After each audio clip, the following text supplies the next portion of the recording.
Good afternoon. It is 12 noon on Wednesday, January, the last day of the month.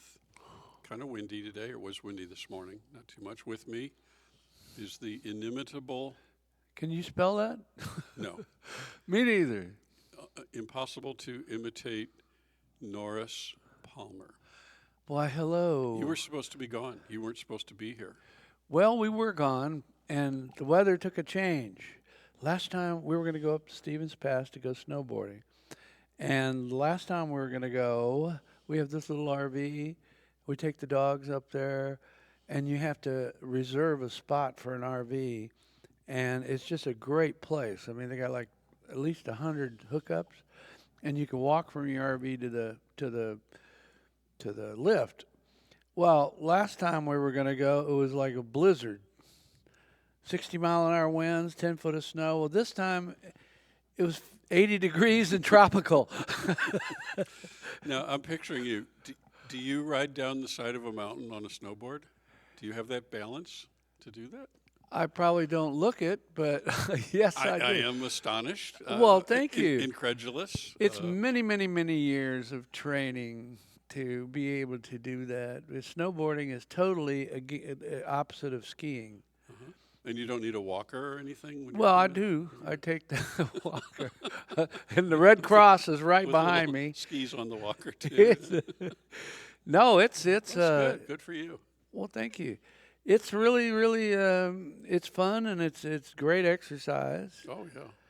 And being outdoors in the snow and riding the chairs. The chairs are kind of scary though. There's a picture of you from yesterday, isn't there? Yes, too bad we can't put it up. It's not, Maybe I it's could. not nasty, but No, well, go ahead and hold it up. I don't know Just if be I can. careful what, make I sure. don't know. I don't know what you have on there. Let's go look for a second. Let's Yeah. just see if I can find that. I'm going to kill these other lights here. And you can keep everyone informed while I find this picture. We're going to turn off a few lights here that tend to make us look green. If we look greener, then neither of us are sick today. There we go. But Thank God we're not. so, is this a real picture that you're going to show us? Well, it's an artist rendering of what it was like. Okay. So we're going to switch to your camera here. Let's see if I can get this up without touching it. Is that my camera? Yeah. Yeah.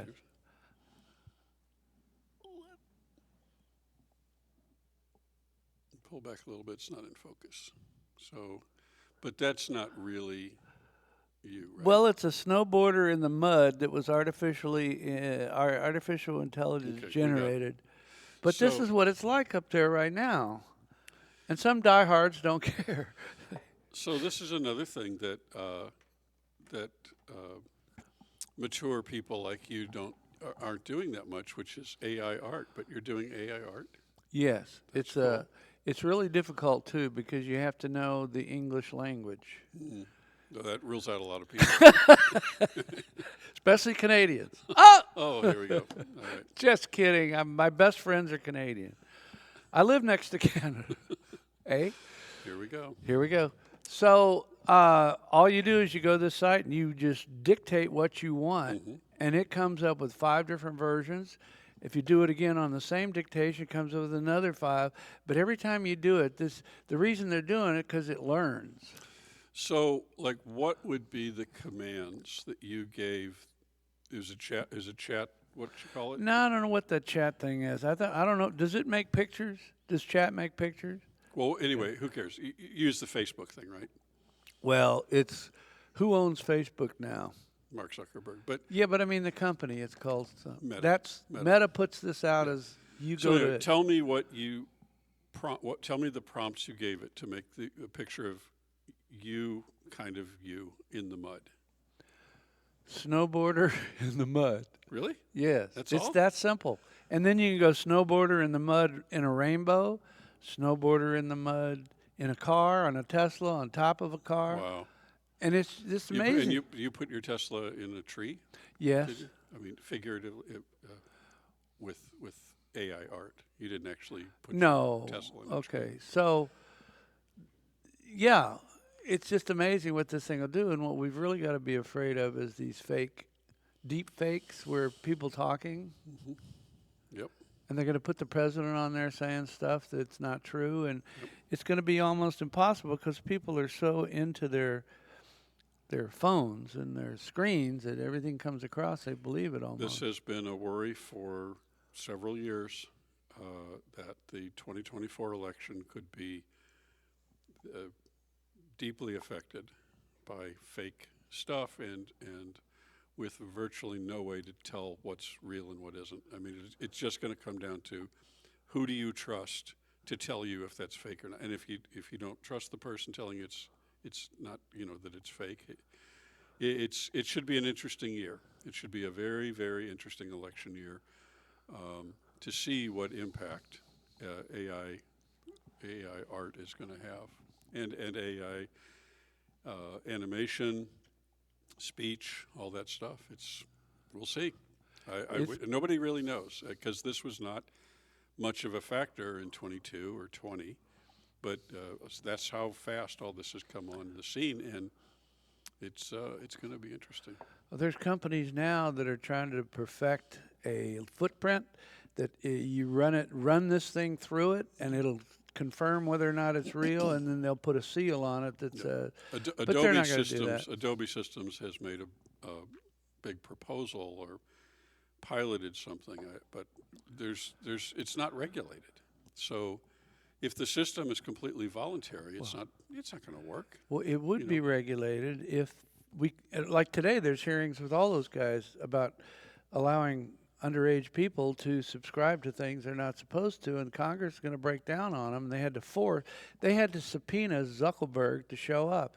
These guys make too much money, and look at Twitter X now. You can put anything you want on there, and they don't stop it. They had a real problem with AI on a person. Their heads were attached to something else, and they put out 1 million. There was 1 million views on this or something outrageously, and they could not pull it off. They couldn't pull it off, so all they could do was stop the search words on that particular code. I mean, they don't have any control anymore. Well, yeah. So, speaking of rainbows, you mentioned rainbows. Jeremy took a really nice picture of the rainbow. Many people saw this rainbow yesterday in Friday Harbor, but we will look at that. Isn't that amazing? Look at that. Oh, wow. Isn't that great? So you got the whole arc there over the entire, it's much more than the marina. It's island to island, right? So it's just gorgeous. Well, for viewers that are not in our area, what are those 2 points of land?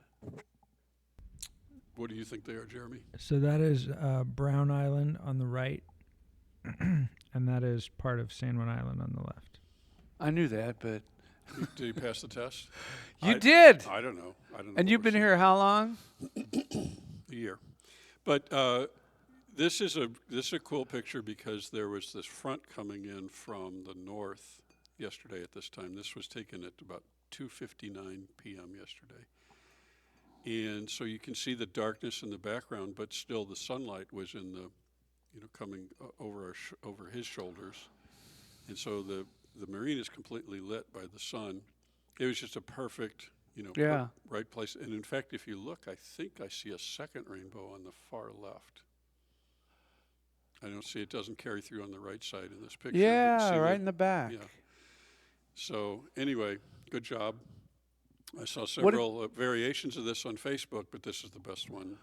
What did you use to take that photo?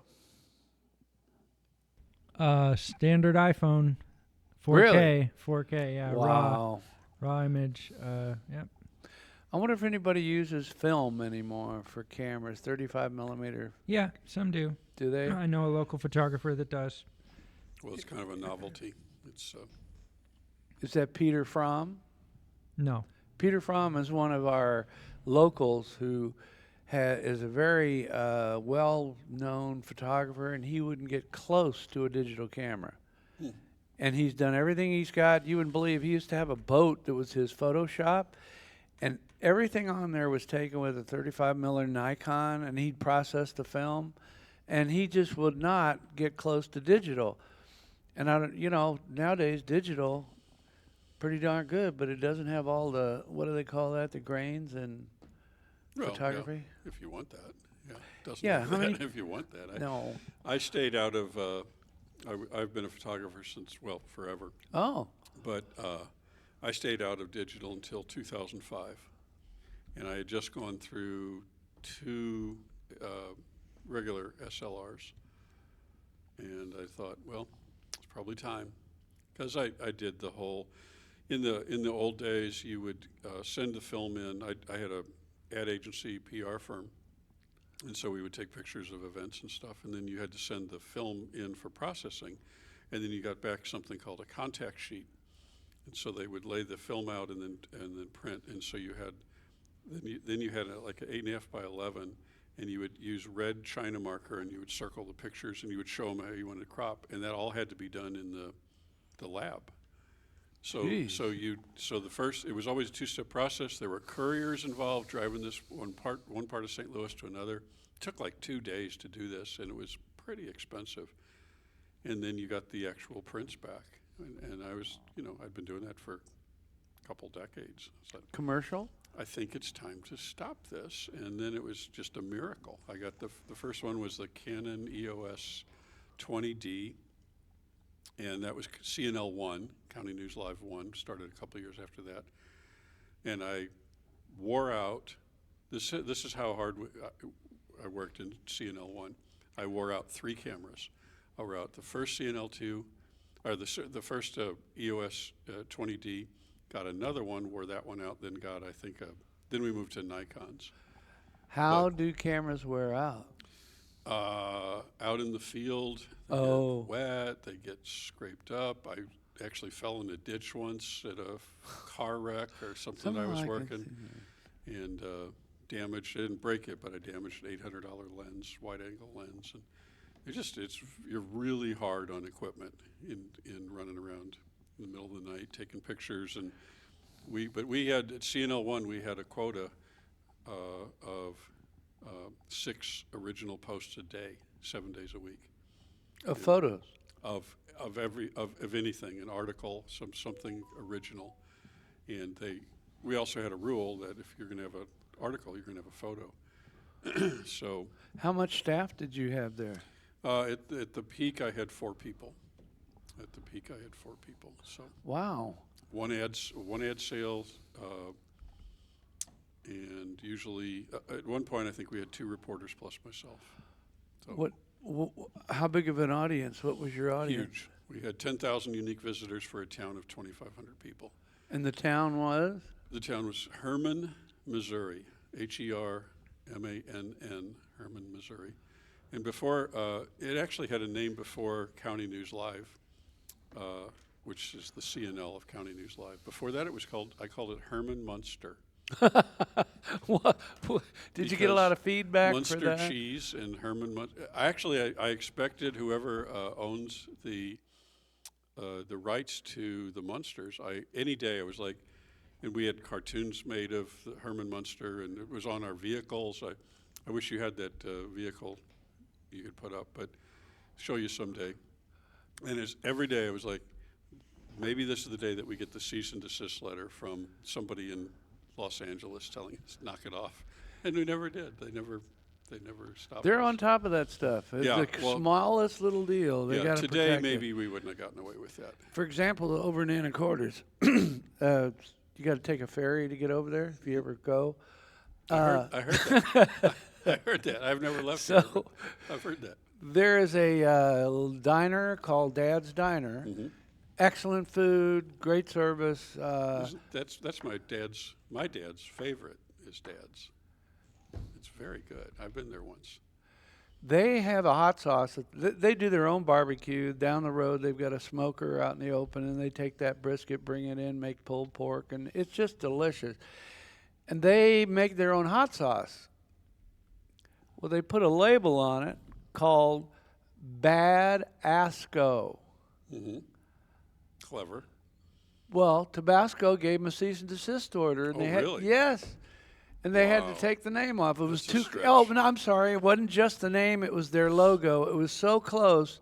It wasn't the name. It was the logo. Can't do that. No. It's, you got to get stuff trademarked. You got to get even artwork like that has to be searched and trademarked and all. You can't do that. Which- it doesn't work. Which back to real cameras versus electronic cameras or digital. Mhm. If you go into a museum or even our local, Art museum? yes, and they've got some photos up there. Also, you can take your camera and make an exact duplicate and have it printed out on canvas, and you just stole from that artist. No, you shouldn't do that. No, No, you shouldn't do that. no. I mean, that's why this copyright thing and taking songs off the internet that you're not paying for. But We now are- the internet is just becoming totally the Wild West. CNL2 is developing a senior dance show. We've been working on this. Actually, it's the very first show I started working on before any of this nonsense and whatever this is. And it is going to use popular recordings of music.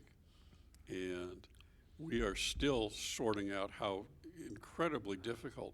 I don't even know yet how expensive it is. I just know it is tremendously complicated to find someone to pay properly, because there's the person who created the song, there's the person who sung the song, there's the instrumental, there's the person then the organization that owns the copyright to that song, and there's potentially 4 different places that you might, 3 or 4 places that you might have to pay to use a piece of music. But we're not going to, I'm not going to do a Herman Munster thing this time because we won't get away with it. Well, who owns CNL2 logo? Me, Cool. yeah. But I feel much safer. yeah, we paid an artist in Colorado. He comes up in the credits, Jeff Pickett. Hi, Jeff. How you doing? And Is that you? No. no, that's. I know. You're familiar. You know. Where's Anyway, your card? so yesterday we were talking about education and Friday Harbor schools and all kinds of things. If you haven't seen that show yesterday with Heather Spalding, I thought it was pretty good. It was a good conversation. And it made me think, I was thinking last night, and I think often about the best teacher I ever had. And you have one. Doesn't everybody have a best teacher in their mind? I their hope memory? so, because the school system, they've got to make that kind of an impression on you. And it doesn't matter. My point is, it doesn't matter how many resources the school has or what the tax rate or any of that stuff is. It's a person. It's a teacher. So in my case, I'll tell my story. In my case, it was a high school teacher. Had in the senior year, I absolutely hated my high school. Hated the whole 4 years. Hated the school. Why? I guess I was more of a misfit. I don't know. It was way too big for me. I would have done much better in a smaller school. So I was one of 2,500 students in this high school. That's too big. That's huge. It's too big, and I wasn't a jock. There were 2 groups. There were the jocks, and believe it or not, and this is 1974 through 77, there were the jocks and there were the greasers. We had the surfers and the greasers. You had greasers? Okay. Yes. I thought it was just San Mateo, California. I thought it was just my school. Anyway, oh God. It was not a good deal. But senior year, I think I had already been accepted into the smaller college that I was going to go to. Did you have to wear Converse tennies? No. Oh, dude, if you didn't wear Converse tennies, a little black and white. That was my problem? That's it. That Dude, was the they would mistake? pick on you. You'd like, I got Converse. Don't. That was the mistake, I guess. But anyway, this teacher, and I cannot, unfortunately for people our age, there's certain people, there's certain times, certain things, places you just can't find on the web. And so I've searched multiple times for anything I could read about, this teacher, I'm about to name her. And it just like starting with, is she still alive? If I knew how to reach her, I'd probably contact her right now and thank her. What But grade were you in with I her? was senior year. Wow. And it was, her name was Dr. Kreckler. Doctor. So she, by the time you have a PhD, in this case in English, you could do all kinds of stuff. You don't have to keep teaching high school, but she did. So just think about that. You get your undergrad, then you get a master's degree, you're still teaching high school, then you get a doctorate. Most of the time, most teachers that get a PhD are on a track to get up into administration. She didn't want to do that. She wanted to teach. And for all the hours they put in, they're making like 10 cents an hour. Oh, yeah. She didn't do it for the money. Incredible. But she was the best teacher I ever had because she had this, and every subject is a subject where some of the kids just don't care. But her mission was to just get to every kid in that classroom. And it was kind of a mediocre school. I guess I haven't said the name yet. I guess I'll hold that back. Yeah, hold on. We don't. But I think a lot of people that went there wouldn't disagree. But just kind of generally mediocre, and just super average, I guess. But at that time in the mid-'70s, kids still smoked on campus. We had a smoking section. In high school? Oh, yeah. And How is that possible? well, maybe that's another conversation. Okay. But that was very common. And there was a big smokers section, and hundreds of kids smoked cigarettes in the mid-'70s. Maybe it's a Midwest thing. I don't know. And Tobacco country. well, it's not the South, but it was just okay, and it wasn't even a thing. And it was also a time when kids would just put their heads down on the desk if they were bored, and the teachers were like, and I guess when you have 2,500 students, it's That's just still going on like, today. is that still a thing? Okay, well, Oh my God, yes. anyway, Dr. Kreckler did not want that. She wouldn't accept that. She saw it as her job to bring everybody in. And just as an example, every lesson in her, I guess, syllabus was a performance. So I'll never forget one day the subject was the semicolon. This was college composition. College composition for high school seniors. Oh, Getting you ready to survive college composition. And thank you. we were all sitting, the bell rang, everybody's in their chairs, their desks, and she wasn't in the room. But the door opened and her hands came around the edge of the door, and she came in this huge entrance into the room, and she was wearing a cape and, I don't know, all kinds of makeup and stuff. But I think it had Was this Superman. in Florida? This is in Missouri. It's a joke. And she walked in with this Superman cape and said, today we're going to talk about the super comma, which is the word she gave for semicolon. And the whole 50 minutes or what it was basically a performance.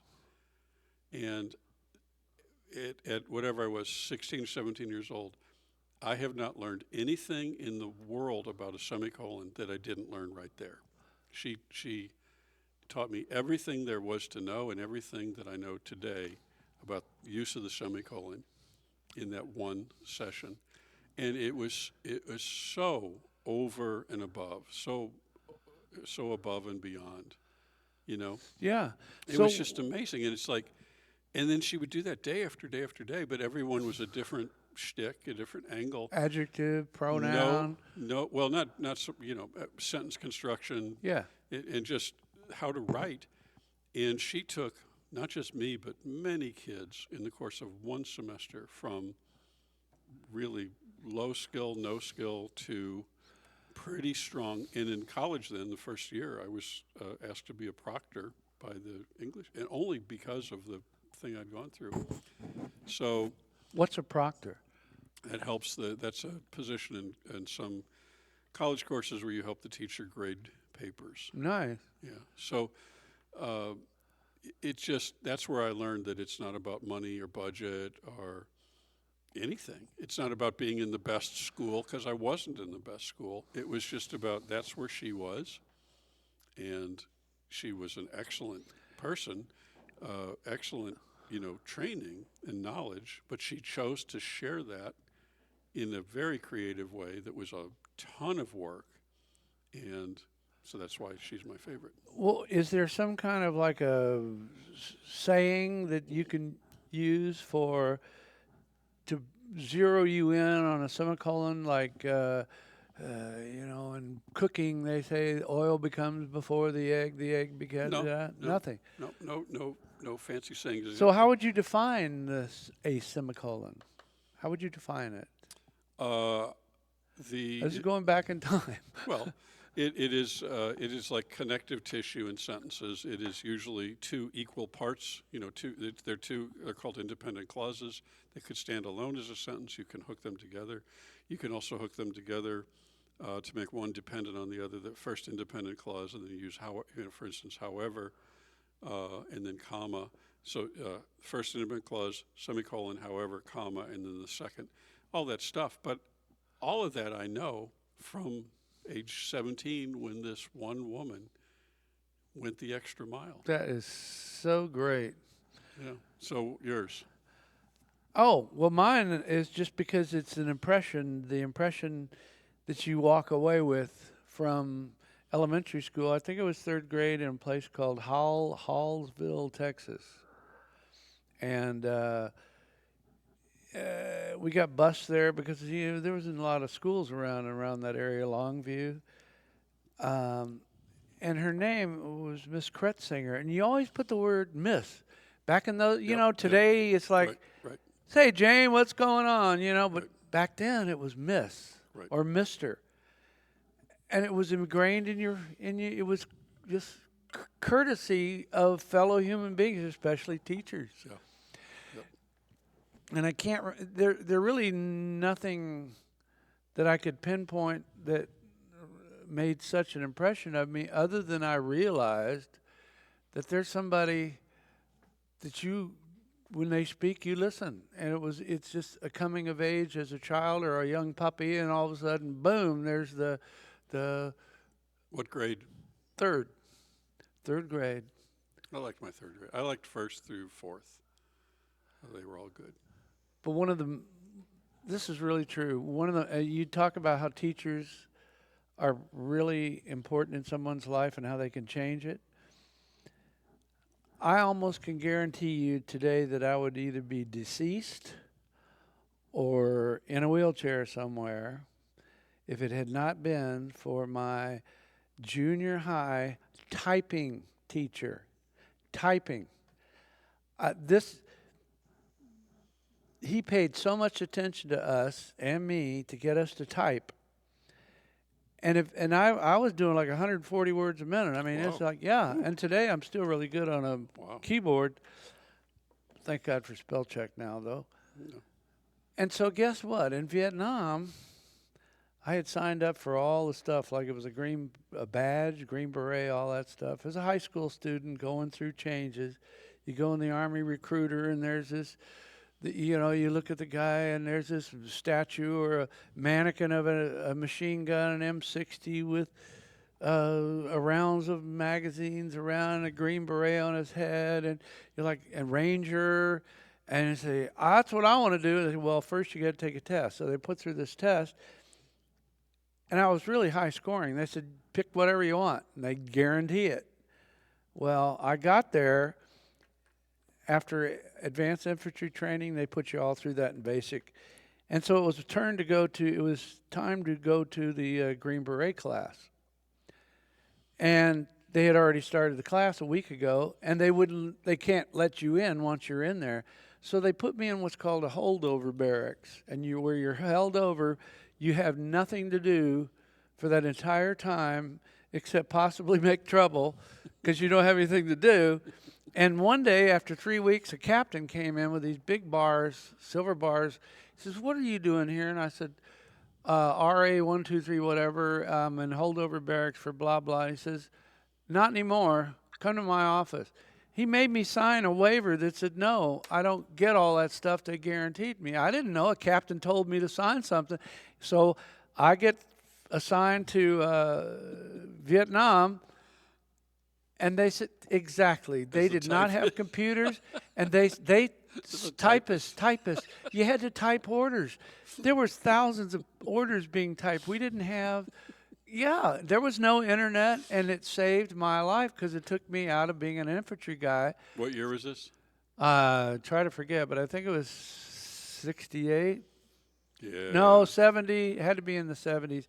It was after high school, so it's hard to remember. I have to look at that stuff because, you know, a lot of Vietnam guys is like, eh. But there was still a lot of action.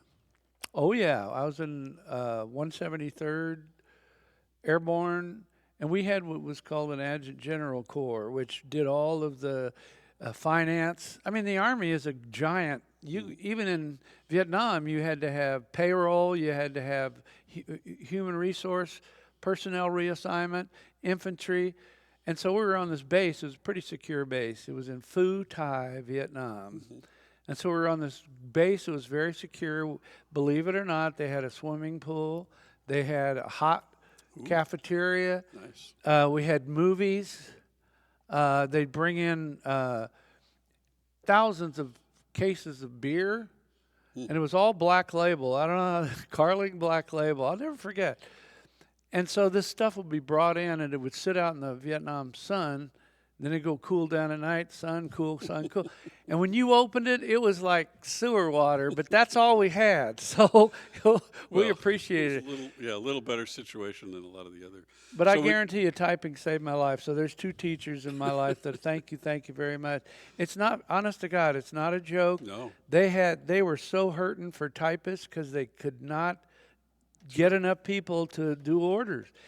In Germany in World War II, they had the most sophisticated communication system over those those things. I forgot what they're called.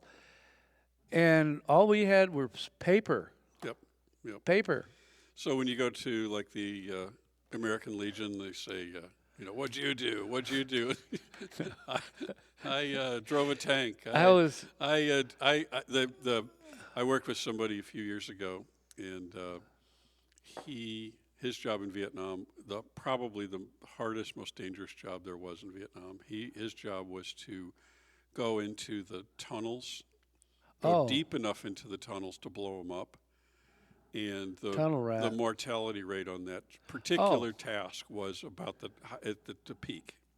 Worse than pilots, worse than everything. And but he made it. He came back. He came back to Everett, Washington. But he said, it was terribly dangerous. That's how they want. And well, I would. And they're like, I was typing. Who was you? No, you were the typist. You better believe it. Thank God we had secure barracks and like I said, hot food and everything. But we had a mission because in Vietnam, for every one infantryman, one guy with a rifle to go out there and shoot things. Right. They had 9. We had 9 support people to support that one soldier. Wow. So you multiply all those soldiers times 9. That's how many people. We had trucking. We had distribution. We had clerk typists. It was just. That's another reason the Viet Cong were so successful, because they had one person, one bag of rice, and one RPG.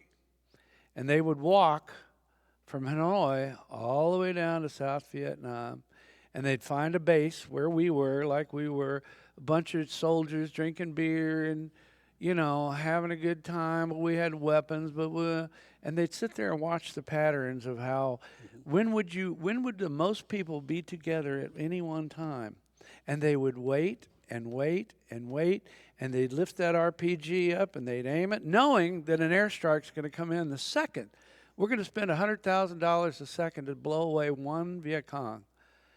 And they'd sit there and wait and launch that, and they had maximum point 20 or 30 people. Yep.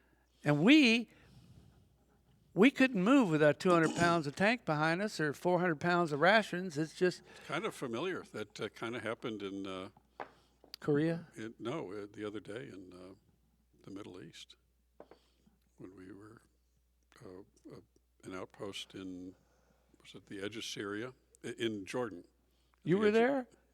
No, Oh, sorry. no, I was not in Jordan 3 days ago, but 3 days ago, Well, a small American post was attacked on the border of Syria in kind of a similar method. Actually, it was a drone. They used a drone now. Anyway. no, that's important because the reason Yeah. they got through because that base, those three guys, they operated drone surveillance up and Mhm. down the Syrian border. Yep. Well, that drone, the American drone, was coming back Right. for a landing. Right. Yeah, and they launched theirs to Right. and so the air defense didn't work. Right.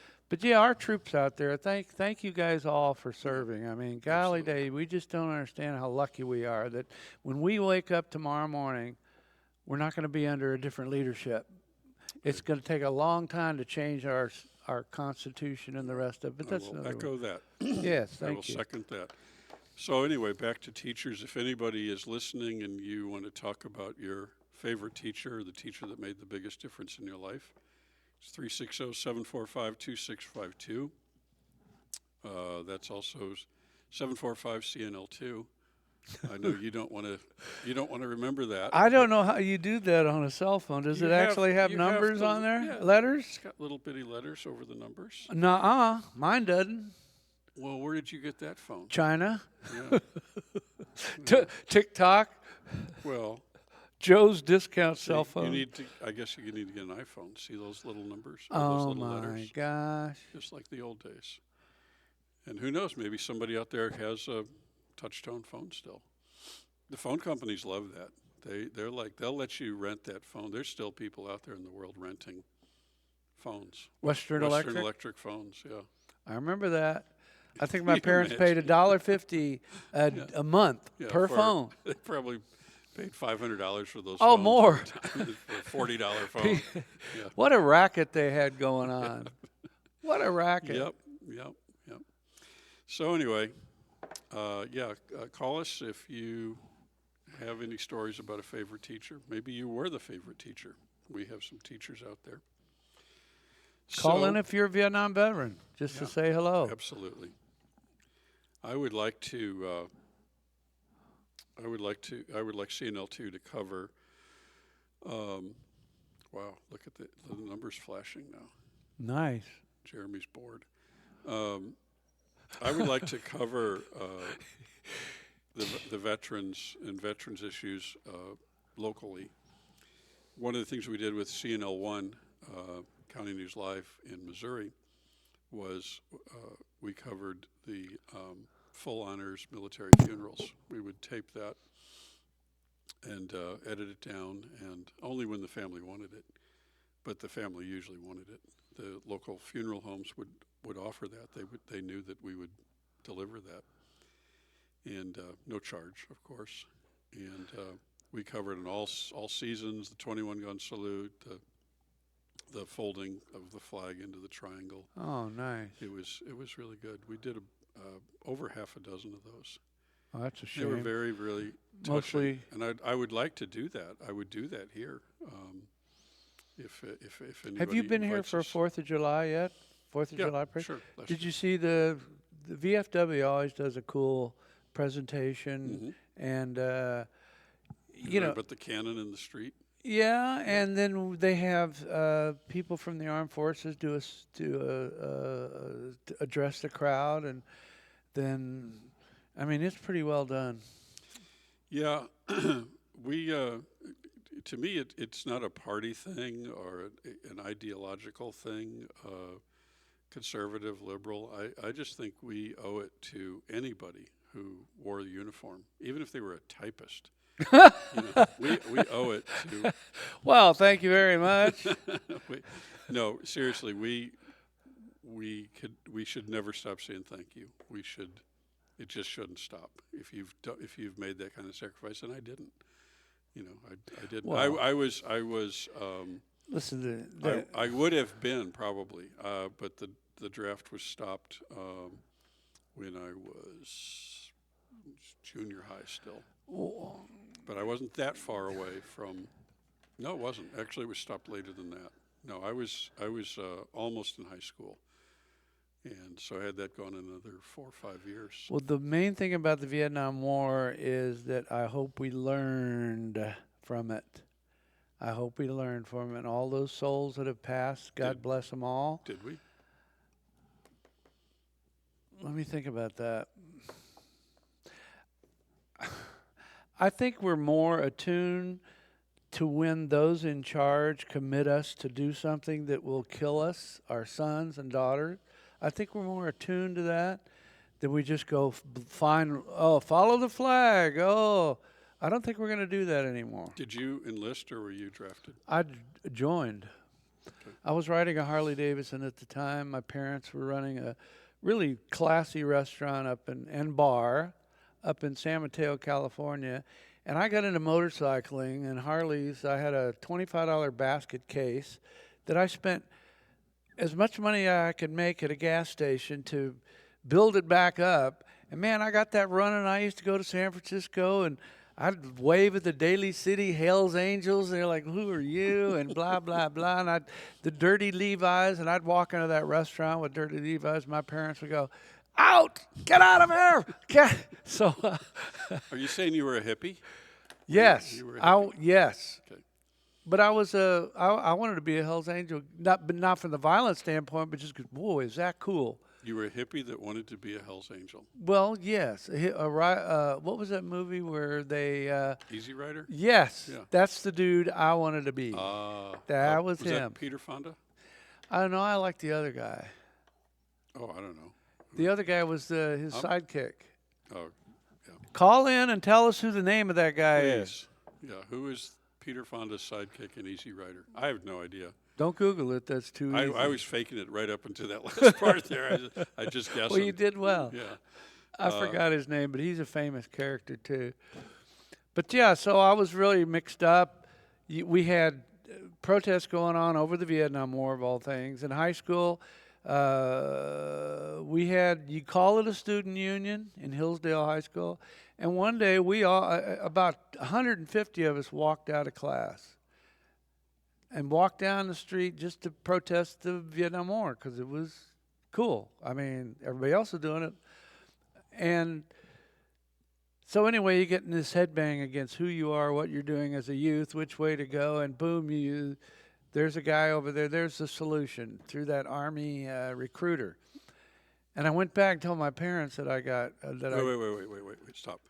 What's the nexus of you were in a protest and then you saw? Well, the protest was a couple of years before, maybe a year. Okay. What happened between the time that you were protesting and the time that you were lured into or attracted to? Well, I was lured into the protest and attracted. Okay.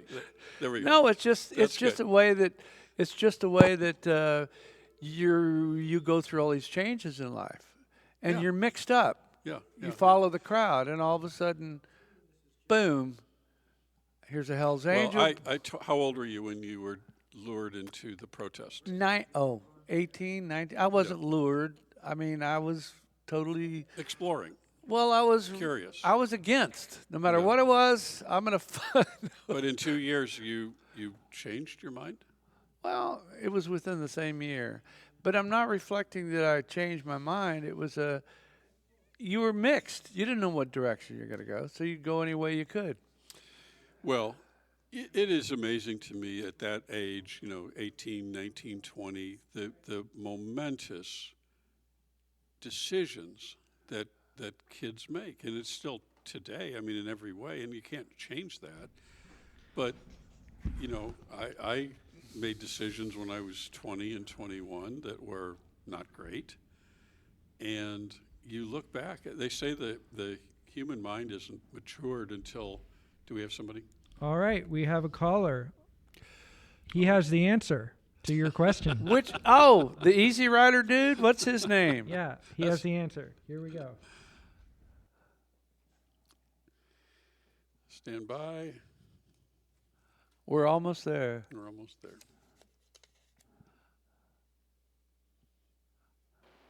Hello, are you there yet? Hello.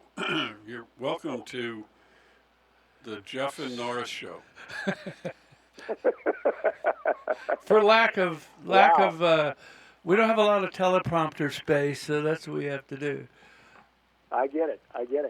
Hey, well, the answer to your question is Dennis Hopper. Oh, Oh, God. Yep. Yeah, Tell us yeah, about that's- where did he end up after that? He made several movies after that. He made Blue Velvet. He got hooked up with a lot of different individuals, and became pretty famous. And that movie made him famous. Wow. Are we both checking to see Yep. if he's still alive? How many times? No, he's done. He's gone. He's died. Who? 20, Dennis Hopper died. 2010. Oh, 2010. Yeah. that's a shame. Well, Well, Yeah. I wish we had a prize for you. well, we do. You come down to the. Oh well, what's the? We have. Well, you guys are doing a great job. I was sitting here listening to you guys talk about all kinds of things the last 20 or 30 minutes, or since I hooked up to the station here, and Oh, it's thank pretty you, interesting. Thank you. We're trying to get a broader audience in the island, and if you can help us to get that word out or give us some suggestions, we're totally upon it. Okay, Norris. By the way, do you know who you're talking to? My typing teacher? No. Who? No. My name's Gary Waters. You know me? Oh, Mr. Waters. I know what we're going to do. You're going to come down here. We're going to do an interview with you. No. Yes, no. yes. I'm not going to tell them who you are. We'll just call you Mr. Waters. No. Well, you guys do a great job. It's a great show. Oh. I'm very impressed with it. It's professionally done and great conversations and good stuff. Oh, that's so great, Gary. Thank you. Thank you. Thanks for calling in. Yeah. And is it okay I tell them a little bit about you, even though I don't know it all? Well, you can, I'll muff it. Well, if it's true, Be careful, Gary. don't Be careful. exaggerate. We're gonna wait. Don't We're gonna wait. exaggerate, Nope. Norris. We're gonna wait till you get in here. And I'm serious. Okay. I'm serious. All right. Okay, man. Thank Well, you so much. Thank I'm you. serious. You guys Unless the you got best. more. Thank you. Thank you. No, that's all I got. Okay. Bye-bye. Okay. Bye, Gary. So, we'll talk off camera about Gary Waters. But thanks for calling in and Yes. helping us out there. That was not on the tip of my tongue, so I don't know when I ever would have figured that out. Easy you hear me? Rider. So All anyway, right. We have Robert calling in. I'm going to put him on in just a Sure. moment. Okay. So we were talking about the momentous decisions that kids make when they're 18 and 19 and 20. Life-changing decisions that can put your life in danger. But what brought you to that moment that you decided, I need to do this? It was spur of the moment. Really? I was riding on the motorcycle, and that image up there was who I was trying to be, I think. Mm-hmm.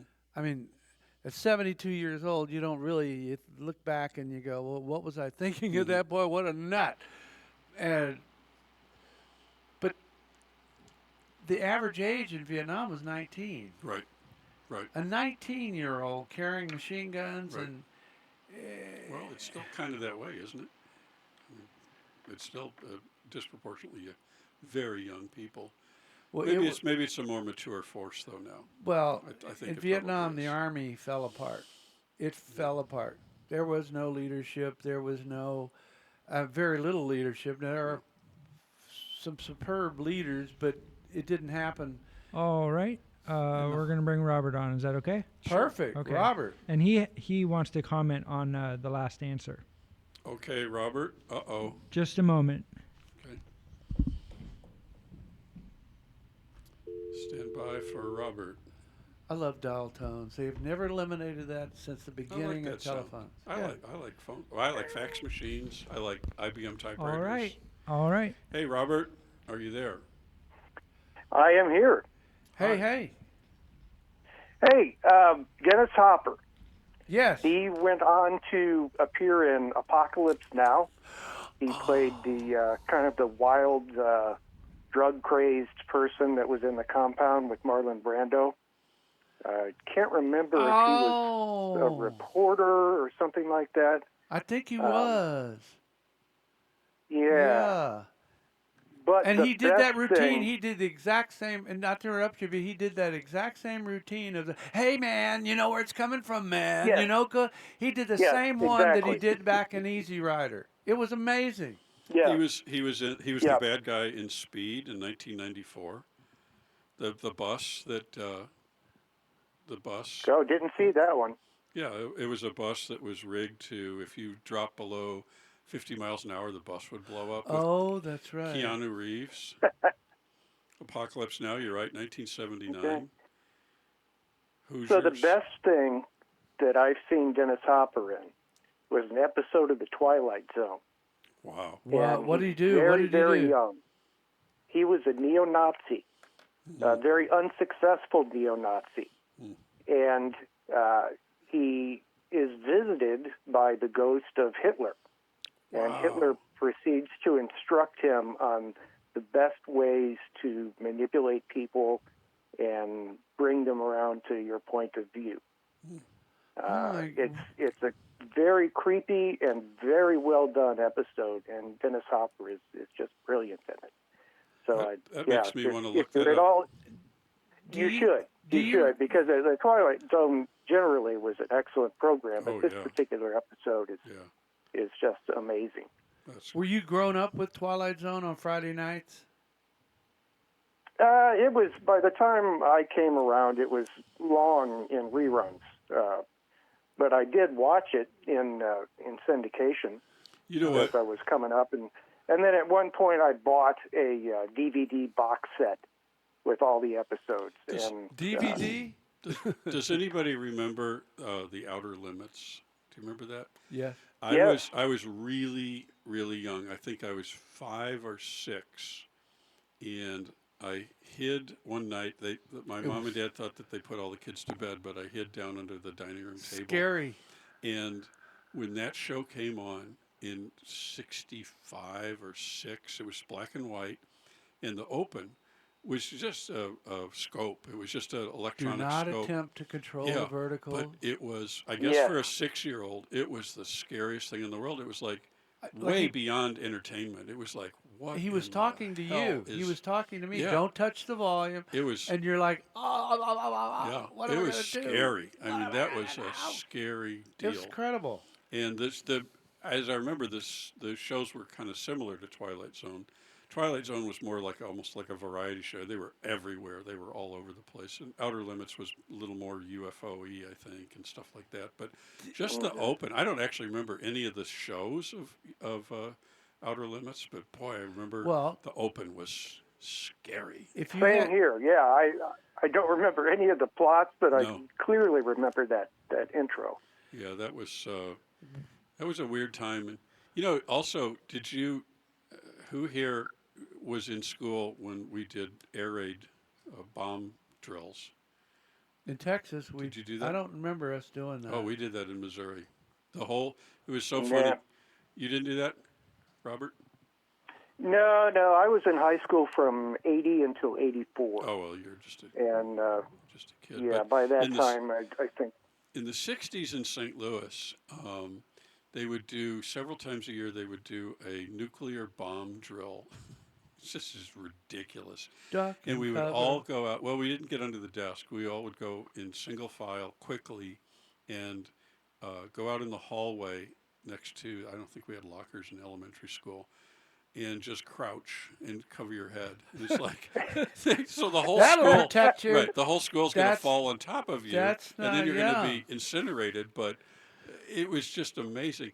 But what it didn't, it wasn't going to save anybody's life, but it put the fear of God in you on, like, the geopolitics of it. It's like, it just really drove it home to 6-year-olds and 7-year-olds.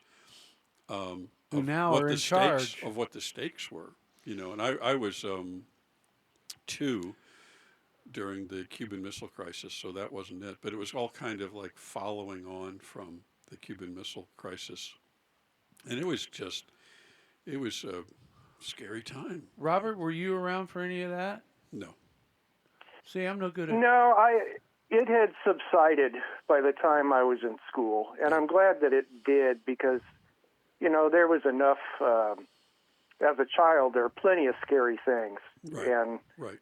you don't need to put a 6-year-old through that. I mean, what good does it do? You're not making them any safer. You're making them frightened. Terrorized. So Well, it did follow on from the 50s where the kids were actually, taught to get under their desk. And there's plenty of films and depictions of and photos of kids climbing under their desks. And that kind of goes back to Eisenhower and that period. It was just a weird time. They had an animated turtle, I remember, in one of those films. Oh, that with the would CD pull thing on his itself head? into its shell. Civil defense, yeah. Ah, Uh-huh. whatever happened to civil defense? I don't know. You still see that logo on public buildings in some places. Yeah, there's still a few shelters left. I don't know what they'll Really? be used for. I'm sure all the supplies are gone. Robert, when's the last time you went to Anacortes? About a week and a half ago. Okay. Did you see, is that a new sign on the way out that says you are now exiting the tsunami danger zone? Have you seen that sign on the right-hand side before you hit the stop? What is that about? Well, that actually makes sense. It's about Why? tsunamis. If you're at a low elevation near the water, then you're at heightened risk for being inundated. Right. Yeah, but I It can't means imagine. Don't be there, Norris. It means don't be there. What about the ferries? Will they go up with Don't the worry water? about if you're reading the sign, you got other worries. That's don't true. be there. Okay, but They'll show you, these signs show you where it starts and ends, and you want to get to high ground, is all they're saying. Robert, are you a boater, a mariner? No, not really. It's very interesting to me, and now that I'm here, I do want to take the opportunity to get out a sailboat. I've never been on one. Want to buy a boat? Oh, he's just kidding. Yeah, do you? I saw one for $650. Well, no. $600? $650 on a trailer, 1980 something model, Volvo engine, and I thought, oh my God, $650? This thing must be. I have a friend in Indiana who says a boat is a hole you put your money in. So. Yep. Well, You're a boat dealer. You're talking to a boat dealer now, Robert. This guy deals in boats. I sell boats. I put people into boats that people can't fully appreciate having that boat. That's what we do here. But there's a saying that comes from Friday Harbor Yachts, and they say, "You live on an island, you need a boat." And you just getting into boating here is really, it's a short-term season, but what a beautiful season. I mean, it's amplified. We have our summers here are shorter than a lot of other places, but they're longer. How long have you been here? I think we've been here 19 years, almost 20, I think. We came because of a boat. We chartered a boat in Anacortes and went all around the San Juan Islands because this place is the place to charter a boat or be part of it. And we ended up in Roche Harbor one day and said, okay, that's it. We're moving here. And by God, we did. We bought a boat in Louisiana, shipped it over to a Lake Grapevine of all things, and then moved it to here. And golly day, it's the best way to meet people, to do things. It's just a wonderful lifestyle. It's just wonderful. Did you ever meet David Crosby or Joe Walsh? I know they were both avid sailors. Yes, and a matter of fact, they had Crosby, I believe, had a wedding on his boat, and I can't remember the name of the sailboat. But he had a wedding, I believe, anchored out somewhere like Roche Harbor, or maybe somebody can call in and tell me where. But yeah, he was an avid boater, and I think on their album cover, they've actually got that boat that he got married on, one of his long. Actually, that's not his boat. I know Oh. the album you're talking about. That's 1977. Is that what It's it was? just called CSN. And Crosby's boat was called the Mayan. The And Mayan? it was a 1947 wooden boat. I don't know anything about boats, but I read that it was kind of a classic American boat. And he owned it until late in his life. I think he sold it just a few years ago before he passed I don't know, away. Robert. For somebody who says they don't know about boats, that's a pretty impressive stat to throw out there. Well, I'm just a Crosby fanatic. Oh, okay. That's so why I know cool. these things. Right. That was the best. Did you ever see them live? No, I saw Crosby and Nash live. I never saw CSN live. Now, what is CSN as opposed to? Is that Well, Crosby, Crosby, Nash, Stills, Stills? and Nash. Three of them. Yeah, and Okay. Crosby and Nash did a lot of work, just as those two, as Crosby Nash, did some really impressive stuff. But Crosby was always my favorite. I liked his approach. I liked his tunings. All of them fantastic musicians. But Oh, there's something about Crosby that I just always liked. Right, one more note, and then I'm going to get off of the phone here. oh, But thank you. there's a 1971 album that David Crosby put out solo called "If I Could Only Remember My Name," What? and that album, yeah, kind of goofy title, but that album has so many fantastic people on it.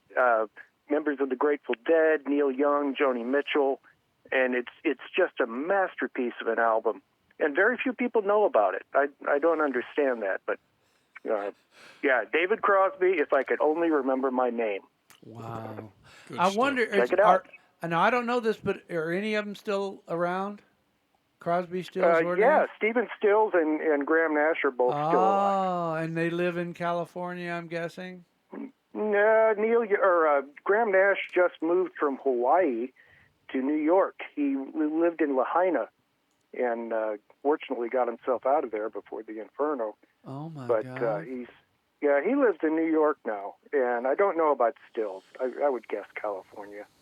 Wow. Did not know that. Well, anyway, nice chatting with you guys. Well, thank you calling so in. much for calling in. Thank I you. mean, and please spread the word if you can, because we're in our infancy stage. We want to make this thing happen. Certainly. I really enjoy CNL too.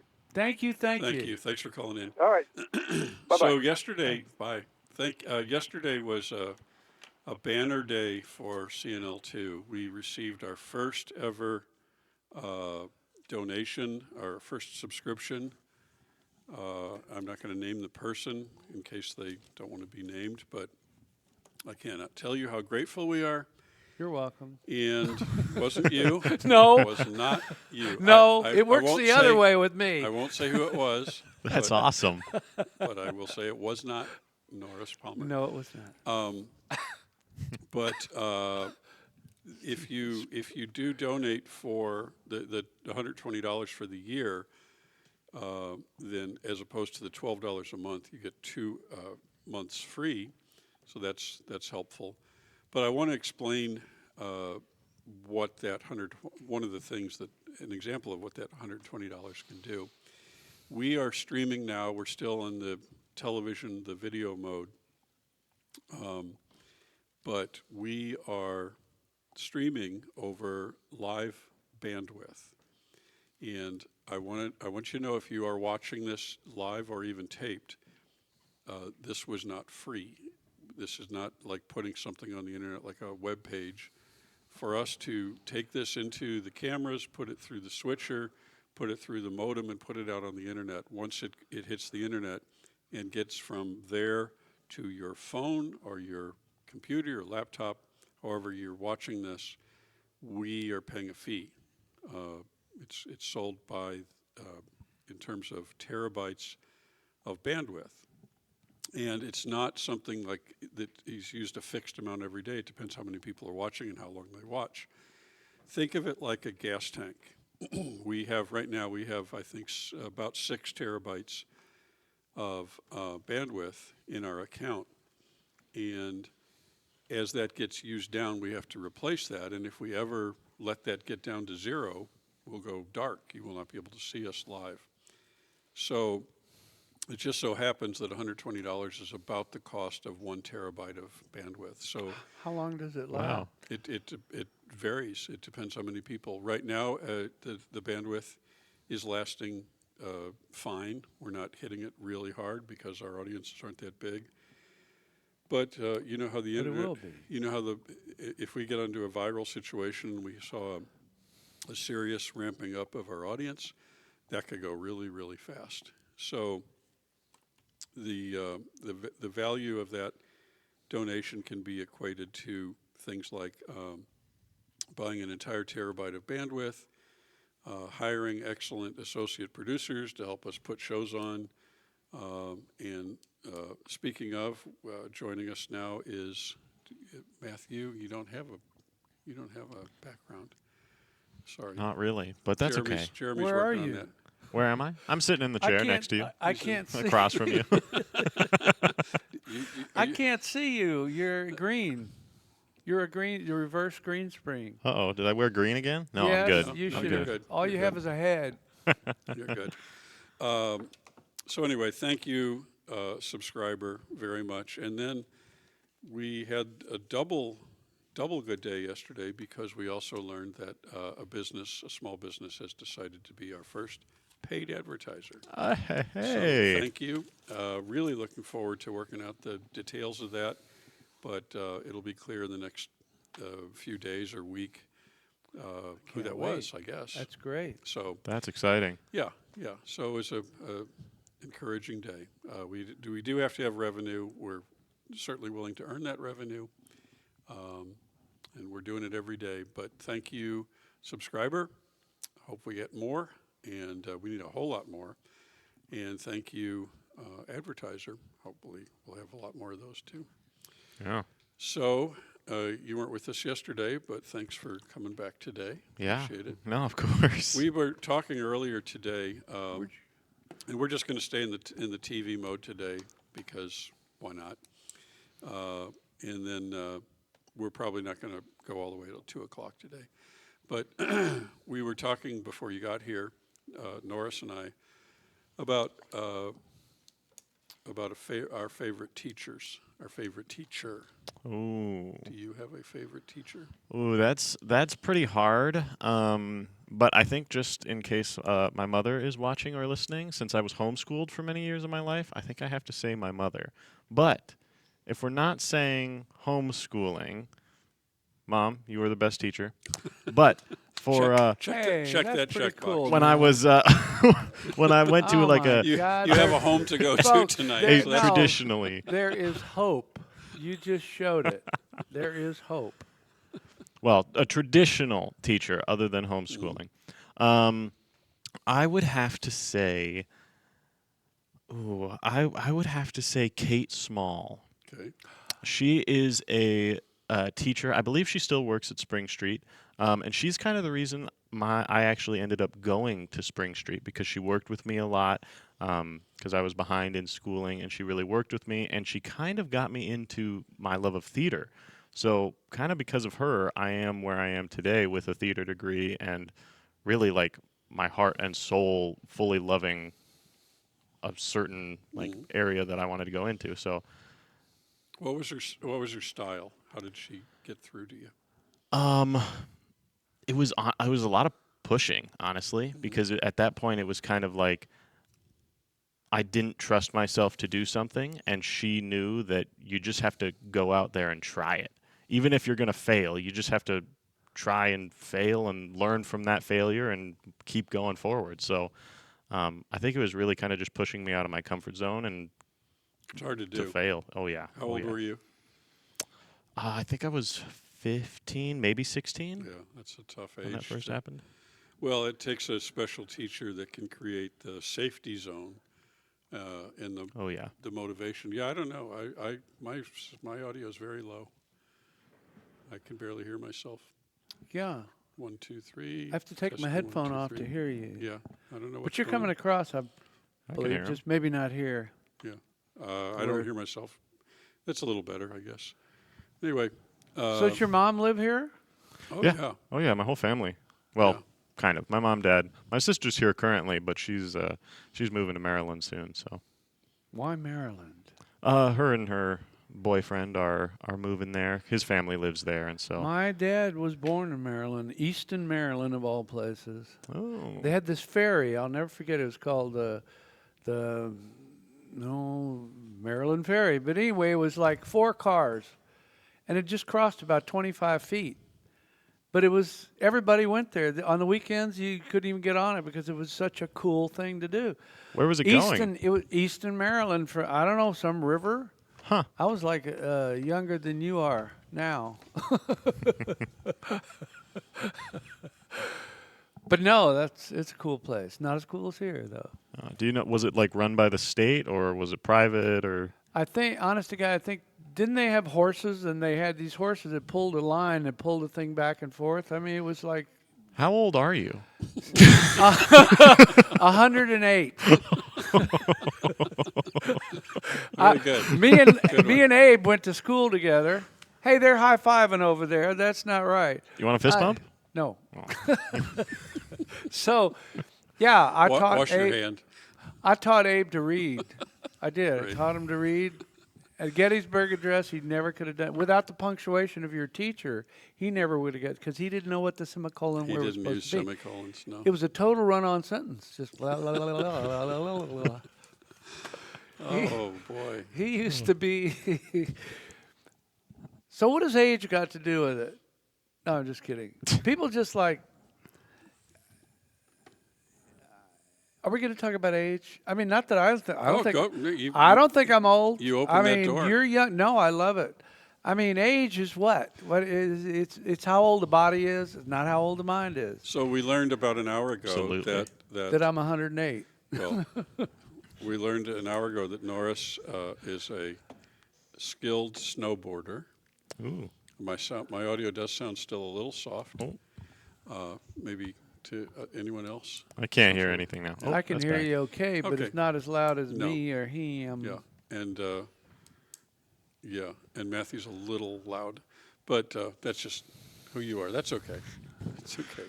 What can I say? We learned that Michael. Norris can snowboard, and we learned that Norris is doing AI art. Oh, Can you believe that? AI art. Is Yeah. that like you put words into a chat box and it spits out an image, or No. what is it? You actually dictate into this thing, and it paints a picture. Yeah. Wow. But it's a photo. It's like somebody took a photo. It's live people. It's so incredible, and it's run by the people that own Facebook, and they're Meta. now called Meta. Meta. Meta. And they give you this site to go in. You log in under your Facebook page, and then what they want you to do is keep asking this thing questions. And if you get 1 million people asking questions or doing, all of a sudden it learns. Wow. It learns what a boat is. It learns what snow is. And before you know it, it's so smart that it's 10 seconds. And it learns what you like to ask it. So it keeps your little life. That's not creepy. No. That's not at all creepy. Well, so if you just objectively went on those two variables, you would say that he's the youngest person at this table, right? So it's all True. I'm sorry. It's true. It's all semantics. It's all how you look at it. I mean, if you looked at my hobbies, you might think I'm the oldest one here. I collect Hardy Boys books and coins. Hardy Boys. Oh, Didn't yeah. they have a gig on Mickey Mouse? Honestly, I'm not kidding. Mickey Mouse Club, didn't it? Wouldn't they had a certain He doesn't know what Mickey Mouse Club is. Oh, What do you that's mean I don't know what that is? How do you know what Mickey Mouse Club is? I don't. I was joking. I just wanted to feel part of the club. Well, you are. We should do a Old list. things you remember. Wait, so what is A that? list of things that he's never heard of. It's depressing. It's going to be a long list. Ovaltine. Do you know what Ovaltine is? No. What was that? Do you know who Tang. Michael Jackson was? Yeah, No. of course. Yes. He did. Well, I know who bad He's one. in the That's a bad entertainment one. Sorry. What about Tang? No. T-A-N-G. No, he doesn't. Tang. No. Oh my God, man! Is That's that an how- artist? No. Yeah, he was a rap artist, and Tang, man. But he went up to. They sent this stuff up to space. We had these cones that we put people in and shot them up and considered it a space thing. It was the worst drink you ever had in your Oh life. God! But, and it was like battery acid. But this works both ways. So he could say stuff that. Oh, no. What is stuff that we don't know that you know? I mean, You asked me that question, my mind went blank. I know that's what happens. Also, you go, Let's see. what did I do it works that both for? Oh, do you guys know like the slang what tea means? No. no. It's like gossip. Why? I don't know. It doesn't I make don't any know. No. Seriously no though, sense. like if you ask like anyone in college nowadays or high school or anything, I think unless I'm outdated with the lingo, but all my friends You that- might be. You're pretty old now. I know. 23. Wow. bit out of the loop. But you like all my friends would be like, "Ooh, have you heard the recent tea?" I'd be like, "No, what's up?" And then they would like spew all the gossip that they've heard, Huh. or the tea. It literally The is just tea. another word for gossip. Could it be from the cell phone, not having to type the whole word out? And you just And hit- you know, there's all these different Could be. phrases that I don't know what they mean, and I've tried. I've read. Like, what's catfishing? Catfishing? What's actually probably you don't want to tell me that based on Jeremy's face. So, And Jeremy, how old are you? what are all those names? You know, what's I am old enough to know better. Okay, well there you go. It's a good answer. all right, but other stuff like that, like I don't know, all these things that people do to each other in social media. You know what I'm talking about? Somebody Kinda. help me. Please call in if you know what I'm talking Please, about. if Please you call have- 360-745-2652 if you know what the hell I'm Say talking that about. one more time. You know what I hate when I'm driving and I want to call. 360-745. Don't do this while you're driving. 2652. You can do it audible with your. You can say it. Like in my Tesla, all you do is say, "Hey Google, call blah blah," and it calls it. You know, we don't talk for more than 15 minutes without you talking about your Tesla. Did you know I have a He Tesla? loves that thing. Did you know I had a Tesla? let me tell you, there's 1,000. But let me ask you, do you know this sound? Hold on. Let's see if I can pull it up. That's the sound that you would get if it's like a wrong, not the wrong number, but like No. no? Oh my God, we got him. Turn that down. What's that sound? So I swear I've have heard you it heard of before. this? Have you heard of America Online? No. AOL. You've got mail. Have you ever heard that? You've got mail. Oh, yeah. But the only reason I've heard that is from the movie You've Got That's Mail. what I thought. So that sound, Wake up Seattle or sound sleep in was- Seattle.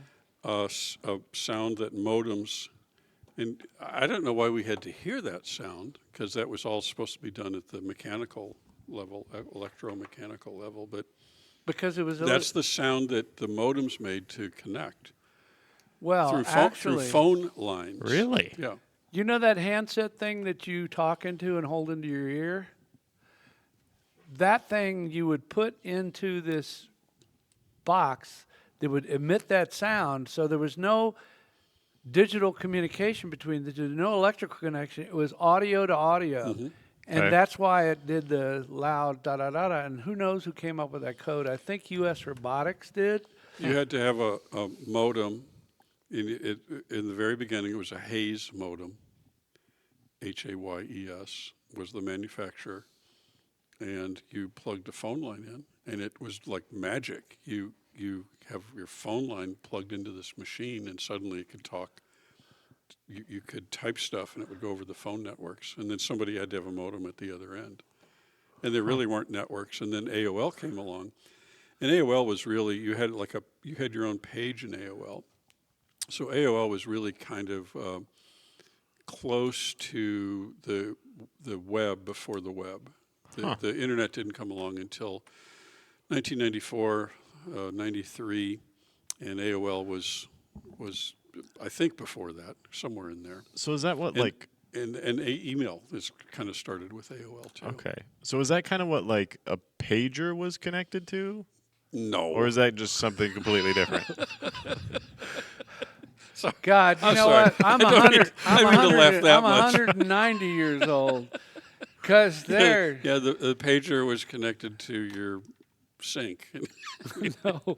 I mean, no. Wait, I'm trying to remember The what a pager was a was different. for. No, pager was they called it a beeper, Yeah, but where did and you it get was the radio. signal? It was radio. Radio, okay. Oh, it was a radio? radio Yeah. signal. Okay. And all it did in the beginning was just beeped, Mm. and you knew that when it beeped, you had to call a certain number because It would identify the number, though. Nope, not in the beginning. Nope. Well, not in the beginning. The no. very first, it was just like a stick, and Yep. you wore it on your belt, and you were probably a dentist or a doctor, and Or a drug dealer. you would.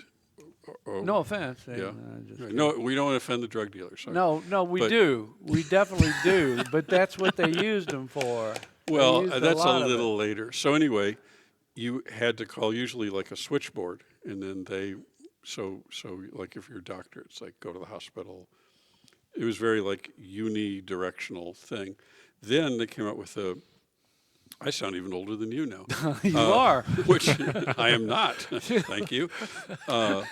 And then they came out with a double tone. So depending on those two, one might be like call the switchboard, call your office, or call the switchboard, call your home, or something Okay. like that. And then later, they came up with stuff where you could read a message, and that's where I think the drug dealers started to come involved. It's like, and that was just usually it wasn't even a message; it was just a phone number. Okay. So you get a 10-digit or 7-digit phone number. Call this number, and it was terrible. I mean, they were noisy and they went off at the wrong time, and but You they mean were like really these? annoying. Yeah, more worse than that because they just were meant to make noise. That's all they Well, did. these are the. At least you can mute that. Can you mute a pager? No. Well, you could turn it off. What is that? Is that your phone and a wallet? Yes. You That's don't what need I wall- have. All you need, guys, all you need is your driver's license, your proof of insurance, and a credit card. You don't need anything else. And when you lose this, the reconstruction of those three items pretty easy to do. Yeah. But I know That makes people sense. of the opposite sex and even same sex have these wallets, purses. They don't even know how much stuff is in there that they got to recreate. Library cards, blah, blah, blah, blah. Everything's digital now. I can get on the ski lift without a pass. I don't even need the phone, Bluetooth to the Yeah. code, and you pass. But if your battery's dead, you don't get on. Do you pay for stuff at the grocery store do you just tap your phone? Do you do that? that's they a don't thing. let. We have Do that? they do that Do we here? have that Yeah. here? We do. Hmm. Is that Google Pay? I think it's like Apple Pay. I think it also is just like if you have a certain credit card that has like these symbols that you can literally just tap the credit card on the machine. With that, we do. I mean, isn't that little. Yeah. Gold You thing? can literally just it's. So you see how there's it looks like there's Wi-Fi You wanna bars. turn that around and hold your number up there, and we'll Is shoot that my up there. camera? Oh! Hey!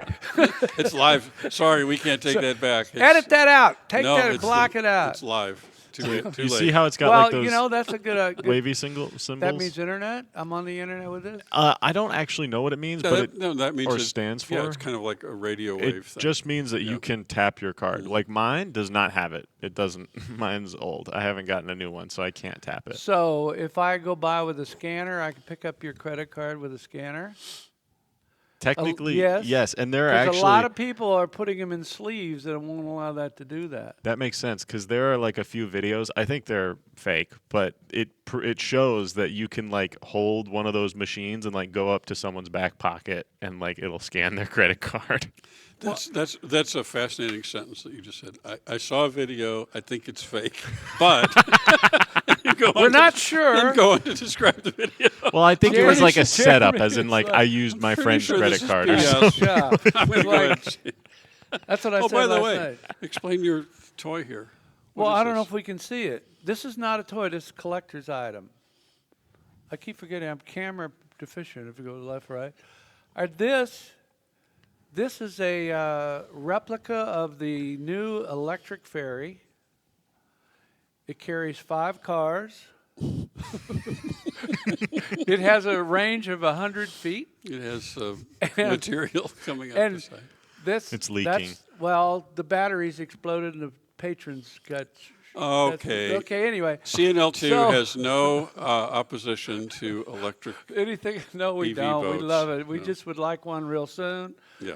But anyway, this was 4. done. This is Happy Holiday Season, warmest wishes, and this is called the Kringle. It's not the right colors, though. No, I don't. No, not well, quite. where do you think it was made? I don't know. But Probably. anyway, it's cool. Yeah. Yeah. It is. It's cool. My wife found this at the store. What do you call that? The fireman's store. All the money yeah. goes to the fireman. Yeah, yeah. The thrift store. I mean, And- there's so much stuff at that place. I know people that go in there almost every day, and they buy the stuff and go put it in a garage sale and charge 4 times more for it. There are some stuff in there that you would not believe. Wait, where is this? This is before your time. Not this again.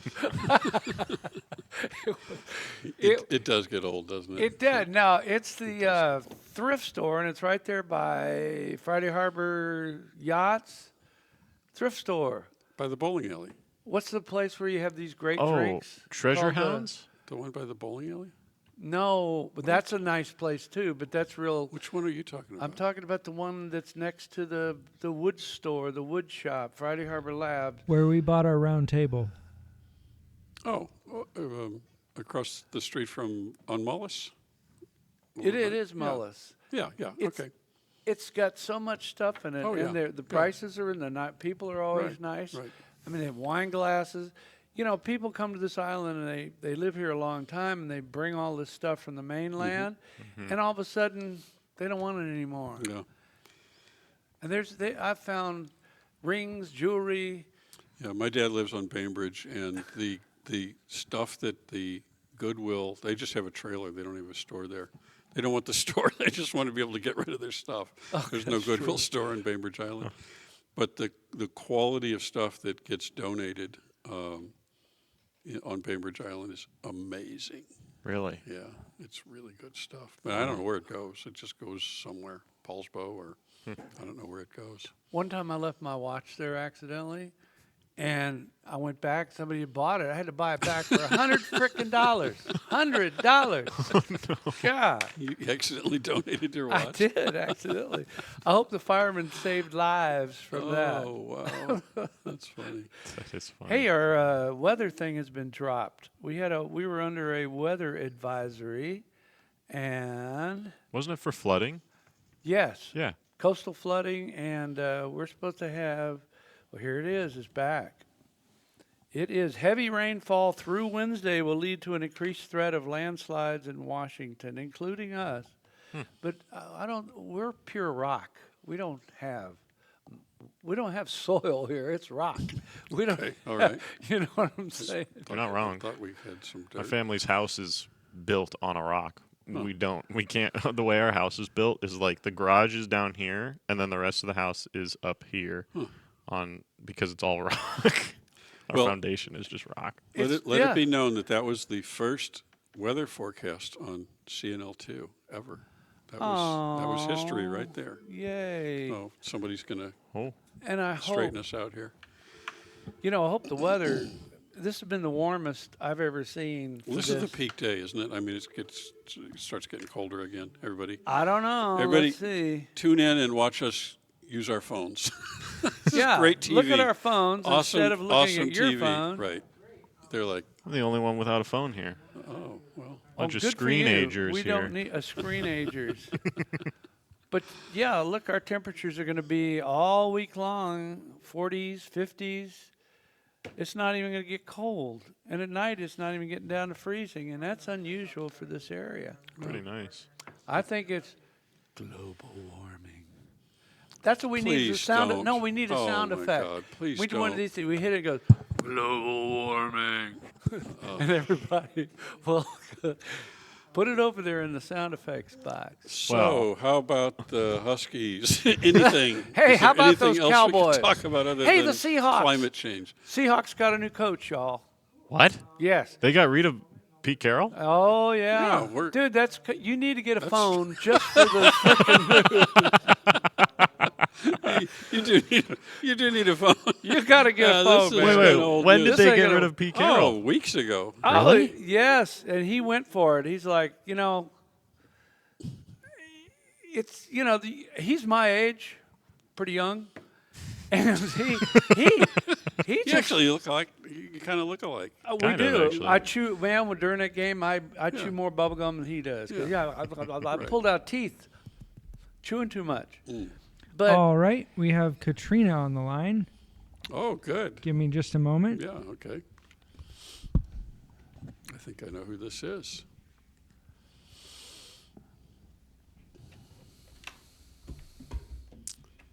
It's 1:30 in the afternoon, and we'll do a little more of this. I don't And know. it's Maybe 50 we will make it to 2 it's o'clock. 58. Hello.